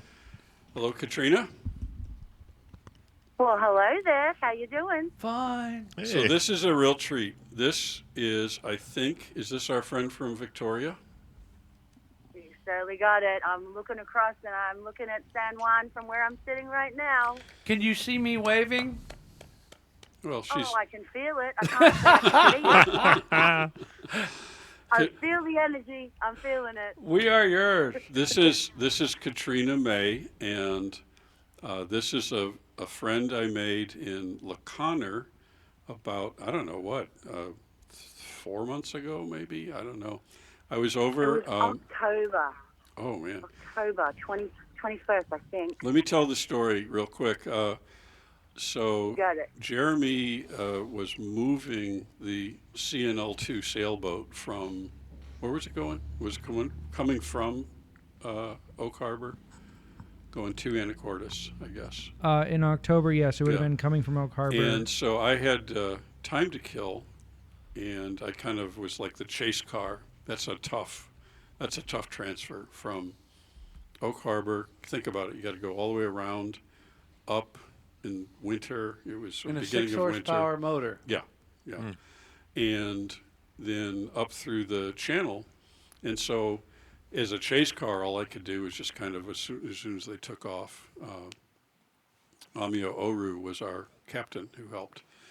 And so I had to go all the way up to across Swinomish and then come back down La Conner, and I wanted to take pictures of the boat going through and all that stuff. And I still had time to kill, so I went into a little coffee house. Which bridge?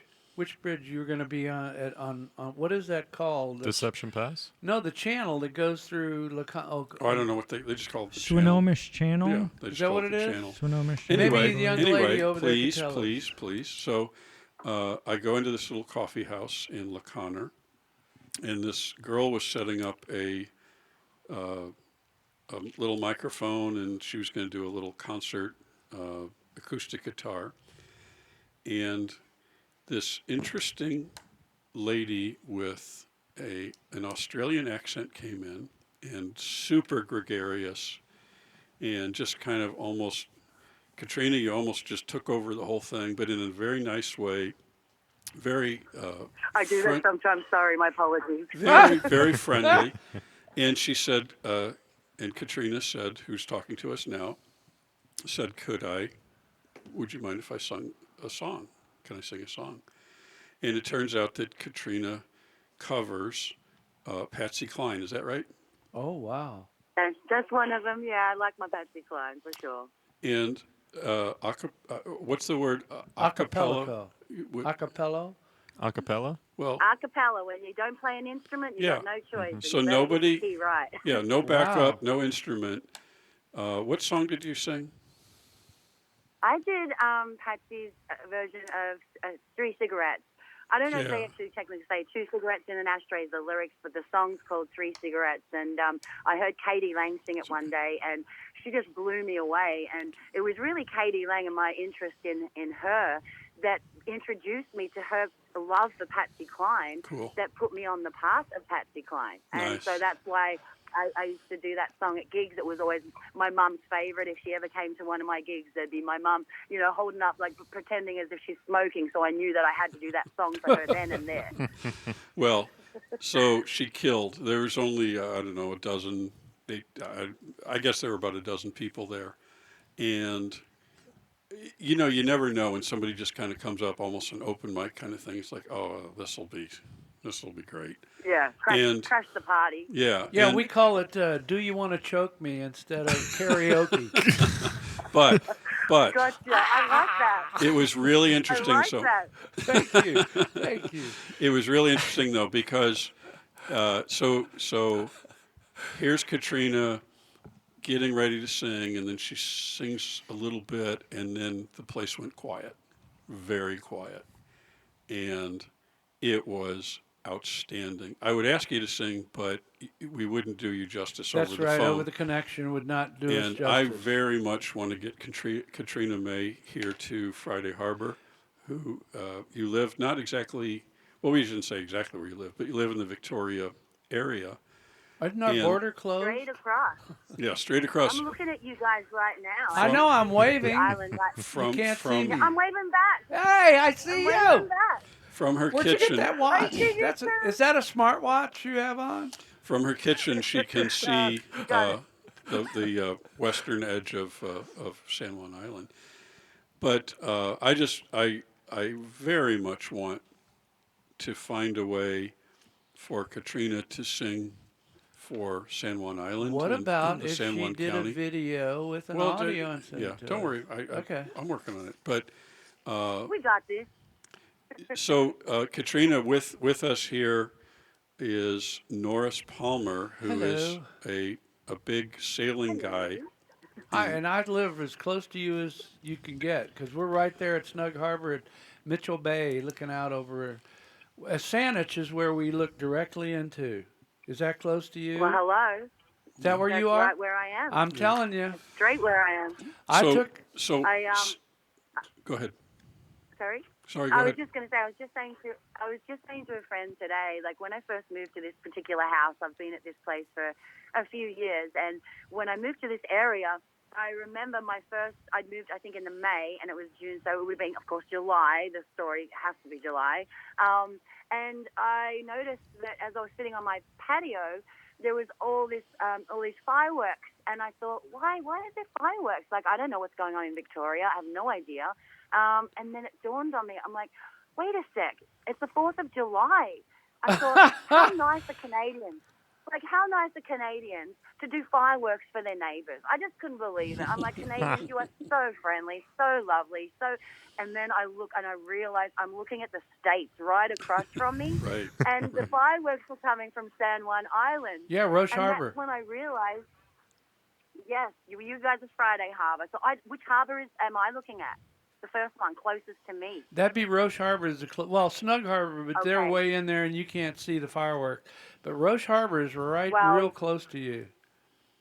I didn't say it was any fancy fireworks, but there were some little pops. Wow. There's little firecrackers going on. They I don't didn't have say the any quality money. of them. Well, so And I just realized then how close I was to you guys. Like, it's ridiculous. Well, doesn't the Bouchard Gardens do that every during the summer, every night? Oh, no. yeah. During They the do? summer, I think they do 'Cause it once that's- a week. Not that- every night. I think it's every, Saturday night or something. They That's do. what- And That's what we do on the west side. Everybody gets out on their patio and watch Bouchard Gardens fireworks go off, and it's just amazing. It's just really, you can see that? well, all the way across because that's because we're so close to each other, which is why some of the ideas to really build the rapport and the connection between, Vancouver Island, specifically, of course, Victoria being more accessible and more going on, is why I'm intrigued by the idea of we need to get these two islands doing some stuff. Thank you. Yeah. CNL2 is devoted to finding a way to bring San Juan Island and Victoria closer together. And we've lost, for some time now, we have lost the ferry that connected Sydney to Friday Harbor. But I assure you there are people thinking and trying and exploring a way to make that connection again. Kenmore Air has just announced that in the summer they're going to be running a direct service between Friday Harbor and Victoria, which is really cool. We're really happy about that. Yeah. But there's other ways that we can just do this through the miracles of the internet to bring our two communities closer together. And Katrina, I have high hopes that you're our starting point. I'm the one on the ground. Yeah, Got you could be our live reporter from Canada. Well, yeah, she's a Let's performer. go to Katrina for now. She's a performer, and I also want to say, I don't know that when she would bring this up, but you were famous in Australia, right? Wow. At least, Well, I used to say I might get mobbed. Maybe university students and maybe some retired folk might, as I'm going about my day. I can't say famous, but every now and then I have a little old lady say, "I saw you on the telly this morning. You sang so pretty. I really love it." So if you call that fame, I don't know. we are going to I'm find, not sure.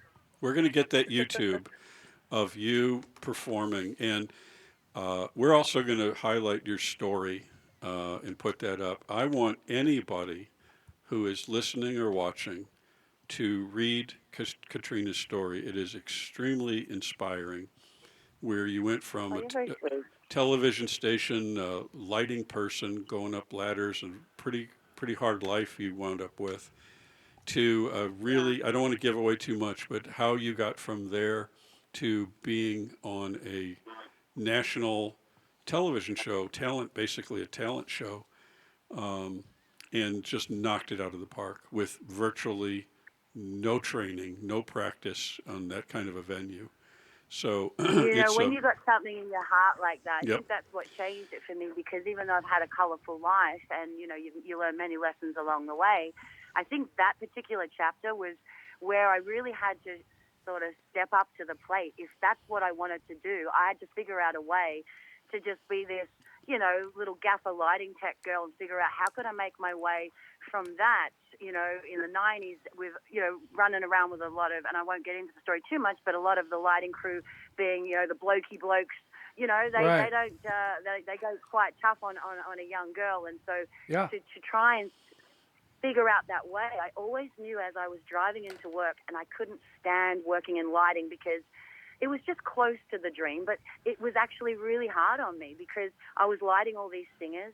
I was going in every day, terrible at lighting. I couldn't stand, they were so heavy.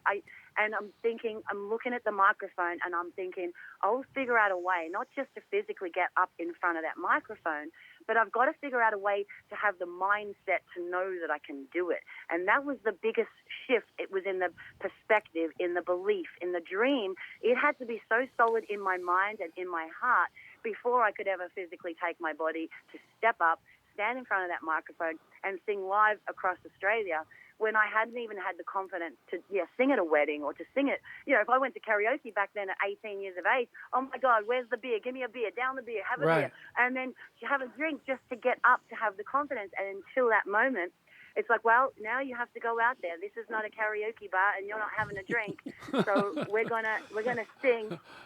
it's And we're going to sing in front of it and be streamed to lounge rooms all throughout Australia, and it's gonna be scary, but this is what you wanted, so let's do this. it's a And great that's story. how my career. It's a beautiful Yeah, story, so and anyway. you will thank me when you read the story and you see the video.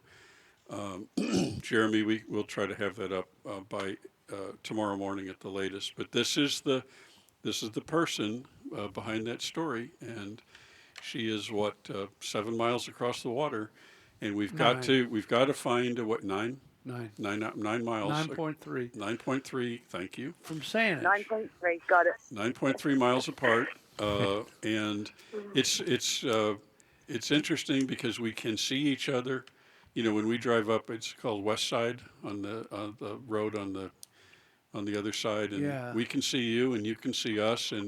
But with the loss of the Sydney ferry, we've really lost that connection, and we've got to find a way to put that back, at least for walk-on service, at least for passengers. For sure. Putting back car service, I think, is that doesn't look too good anytime soon. But at least we can get Right. people together to walk on.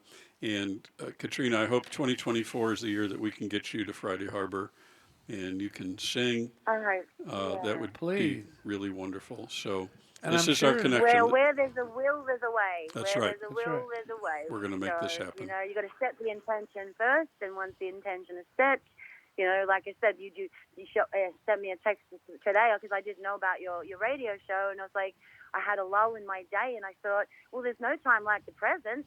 So I figured, well, Thank I'm going to you. call in and say good day and just check in and know that, I'm still always trying to check in with you, and we'll see how we can just do this one step at a time or one idea Yeah. at a time, and I know you've got so many great ideas and already are doing the work that you love to do. So if there's any way that I'm able to help or assist or, be feet on the ground over here, then, I will do whatever I can to assist and to make magic and to get this connection going. And I think it's important. Life's too short. We gotta just do what makes us happy. And I think connecting the two islands together musically or whatever is just something that I'm really intrigued by. Thank you so Absolutely. much. To be continued. And so to you, we say good day. Good day. Good eye, Mike. Good day, good day. Good eye, good Did eye. they might throw another shrimp on the barbie? Hey, And, I did. All honesty, You're going to have to tell us what a that's bobby good. is, though. Barbecue. I know, but the bar. You know. Correct me if I'm wrong, okay?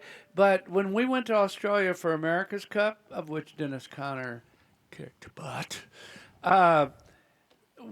they have what they call a barbie, but it's not barbecue as we know it. It's fry. It's a plate that goes on top of the charcoal, and it fries. It doesn't smoke from the barbecue. Is that correct? Your Barbie, that's what that is?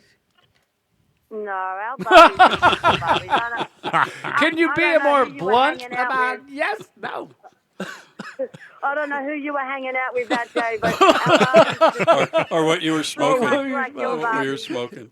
Okay, well, Katrina, thanks for calling Anyway. in. Really appreciate it, and we'll talk soon. Thank you You bet. Enjoy your afternoon, guys, and it's a pleasure to touch base. so Thank much. you, Thank thank you you. so Thank you. much. Okay, bye. Take care. Bye-bye. Interesting story. Oh, What you were you have doing no to idea. Connor because of the boat? You were trying to move the boat over? Well, I was a chase car, so when you move a boat from here What to could there, you have done to help them had they broken down? nothing. There you go. I was so taking what'd you pictures. go for? I went to take pictures. That's all. Take pictures, and if anybody who knows me knows I will never miss an excuse to go to an independent coffee house. So I'm kind of a connoisseur. I've Fair been enough. to many of the independent coffee houses in this region. Ooh, have you gone to San Juan Roasters? Sure. They had that.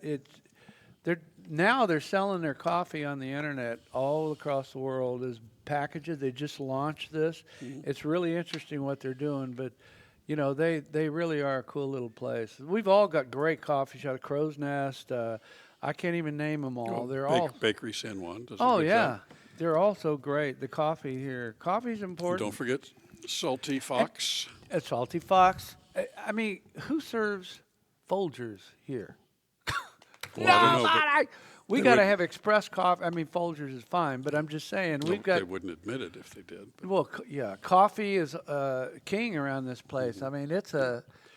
So I was Except Coffee. for you, you're not old enough to drink coffee. coffee. I hate house coffee I'll bet you. or drink, caffeine. I'll bet you. That's good. What in the mornings? I had a friend Smart. that he drank a Coke instead of coffee. He drank Coke. I drink water. There's plenty of caffeine in Cokes. Yeah. Worse, even. So anyway, well, I think we're kind of near the end of this show today, but And the beginning of the next. interesting, good conversation. Thank you, Mr. Norris.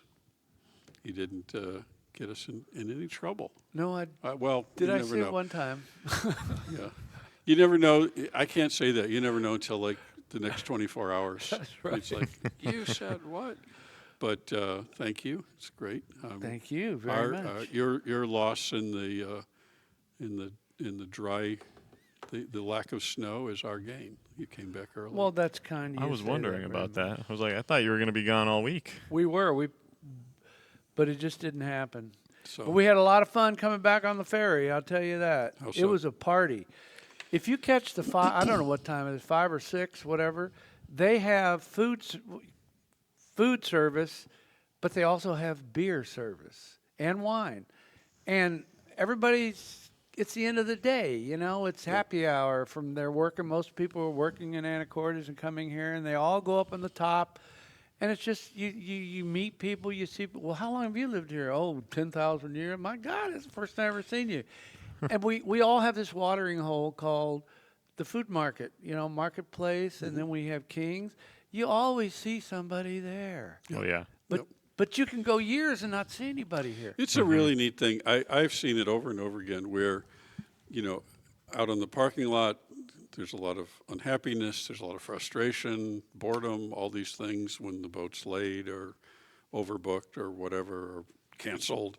But when people get on the boat, park their car, and especially if they go upstairs, it just melts away. The anger and the frustration just melts away, and the sense of community immediately starts to develop. I remember one day a few months ago where people were collectively furious at whatever. The Yeah. boat was 2 hours late and crewing problems and, canceled, all this stuff. And people went up those steps and sat down, and I went over to, get some tater tots or whatever you do. I love those things. And by the time, I was, the boat maybe had been out for 10 minutes and people were laughing. And, I strongly recommend, even though, those of us that, ride over and over years after year, it's easier to stay in the car, but go upstairs. Yeah. It's almost a party. It's a culture. Sometimes. It is. And it's Part of the branding of being on if you San feel Juan Island. bad and angry and frustrated, Orcas and go upstairs Lopez. because it'll probably be better. And I see it all the time, over and over again. I asked, I was speaking to a pretty high up person in Washington State Ferries last week, and I said, how would you feel about us doing some live broadcasts from the boat? And maybe do some festive event type of stuff. And they said absolutely yes, could absolutely do that. Which is not a new thing. I mean, they've been doing parties and concerts and dances, Weddings, and everything. ukulele. They have a ukulele club that. But what Really? I think what would be new, I don't know if anybody's ever done a live live television remote. And there is a spot in there where near over by Anacortes where the signal is very poor. But once you get out of there, all the way through, pretty much, going between the islands, the signal's pretty good. And I think that we could probably broadcast some kind of event live on the boat. And I don't know why. I mean, why do I do any of this? It sounds like fun. Sometimes I Sounds ask interesting. that, but Yeah. So, that would be a good thing. We could do that. But anyway, I don't know how I got on that. Just go upstairs, enjoy, and feel that sense of community. It's almost transformative. The anger and stuff just kind of settles in. So, and thank you for coming in. Of course. And being ready to work the phones. And every time you get settled, then we make you come over here, talk to us. Pleasure to be here. But the intergenerational thing it's a good thing. It's a good vibe. Yeah. It is. It's intergenerational. That's what we're all about here. So thanks again. And it's been an interesting almost 2 hours, and we will see you tomorrow.